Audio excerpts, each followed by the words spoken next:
So, e-brakes, hydraulic handbrakes, fly-offs, other names, comment below.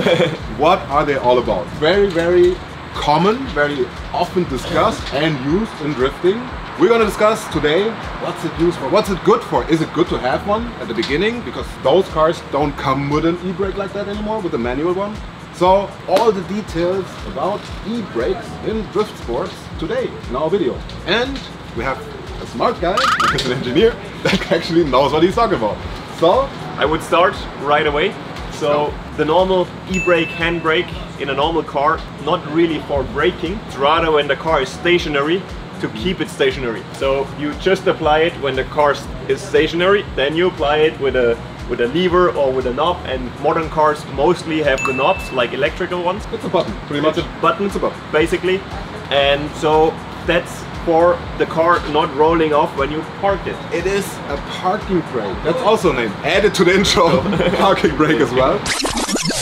E-brakes, hydraulic handbrakes, fly-offs, parking brake. So yeah, it's not for stopping the car while driving, it's stopping the car while already stopped, prevent it from rolling down the hill, pretty much. That's exactly where it comes from. Yeah, and in drifting, what we use the e-brake, we call it mostly e-brake, or I use it for, is to basically lock the rear up while driving. So this is a different task. This is a completely different task. This is rather like if you go on the foot pedal, on the foot brake, which normally acts on all four wheels.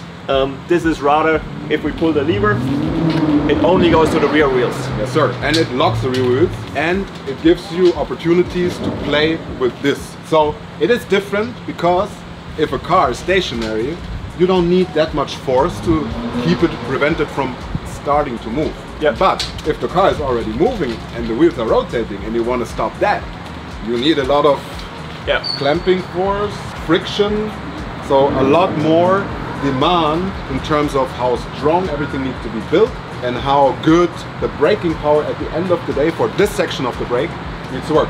So this is it. One use in drifting. Yep. One use in drifting. The easiest one in my eyes is to initiate the drift. So you approach a turn, you go in the clutch, so you disassemble or you disengage the rear axle from the engine. Then you can pull the e-brake, rear axle brakes or stops, and then you can basically initiate the drift and have a really, let's say, generous rate to angle. Once you have enough angle, you release the e-brake, clutch out, throttle on, and you keep the drift. So yeah, initiation, which is putting the car sideways. In the first turn, when we do our competitions, we usually have a layout with a bunch of turns, but initiation is the first time the car goes sideways and slides. This is one use. Another use, more advanced, is in twin battling. If you want to position the car, you also use it to slow the car down in certain areas of the track, in certain situations.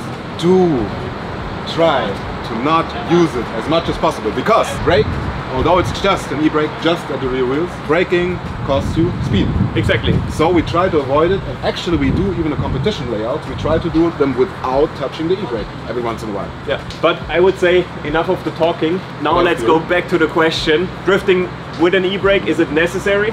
Yes or no? And I would say we jump right in the cars and find it out, huh? We jump in the cars, drive a bit. We're gonna show you probably some onboard of how we maneuver and work on the e-brake, and then we're gonna see what's the answer for this question. Okay. So.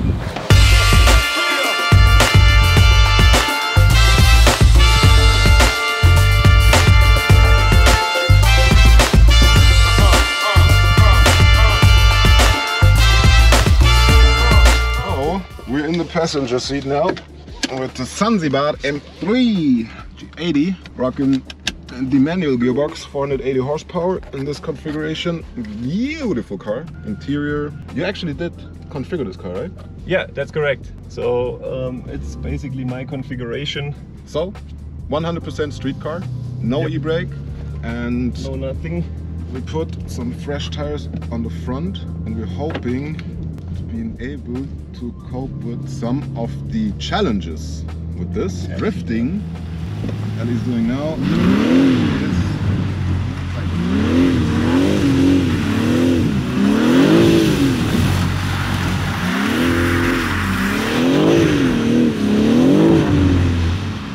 So he has to use all the momentum of the car to keep it sideways, and he has to avoid too much load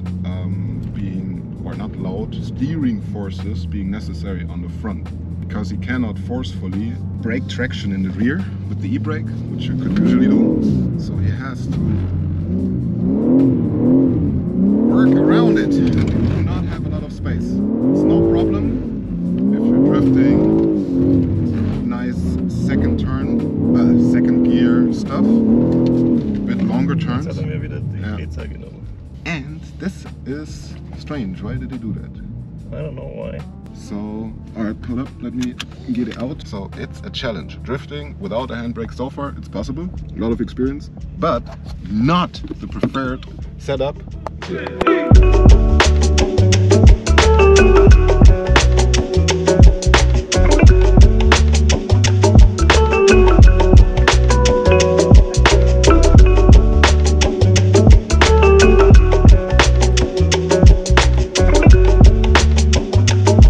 Sitting in the M4 G82, also manual gearbox, so 480 horsepower, but with the big advantage, well, we give it away, of an hydraulic e-brake that has been fitted, and we'll see if that works, right? Yep, right. How that works, and how where I use it, and why.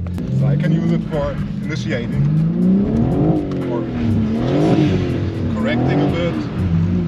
I can use it when the car tends to like this understeer. I can brake the understeer very easy. And I can slow it down, make it safer. I can go closer to the outside, to obstacles, very controlled.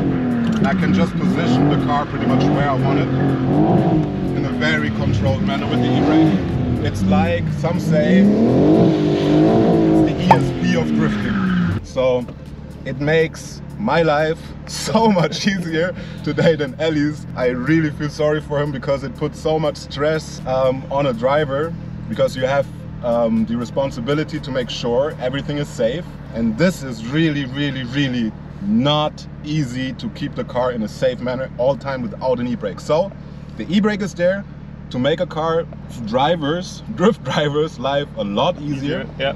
You can use it from the initiation point everywhere through a drift. It's especially important when you come to the twin battles, because there you need to slow down the car, you have to position, and you just need it. Really, chasing without an e-brake is possible, of course, but it's way more limited. You don't have all the tools in the toolbox. So, assumption, start without an e-brake. Why? Because then you learn the physics of the car, the behavior of the car. You have to work with what it's there, and you really will learn how the suspension works, how the car moves and everything. If you have an e-brake, you always can, in quotes, overrule that by just pulling it. But it just doesn't allow you to learn the car more. That's why our advice definitely is to always start without an e-brake if you start drifting. And once you're on a level where you can basically do more or less every track without an e-brake on a good line, then you might go to an e-brake to just, in quotes, make your life easier and just have more options, especially for twin battling. Once you come to twin battling, I think there's only one guy out there, Martin, Martin Eppley, who actually does twin battles without an e-brake. Yeah, I mean, there are heads off. And without power steering. Yeah. On that note. So there we are. The big question is answered, right? The big question is answered. It actually ended up in being quite a bunch of questions. So first one, is it possible drifting without an e-brake? Ka-ting! Yes, it is. This man did prove it is. Although not as easy as you would think on such a small layer. Yes. But it is possible. So we got that out of the way. Yeah, next point that we threw in.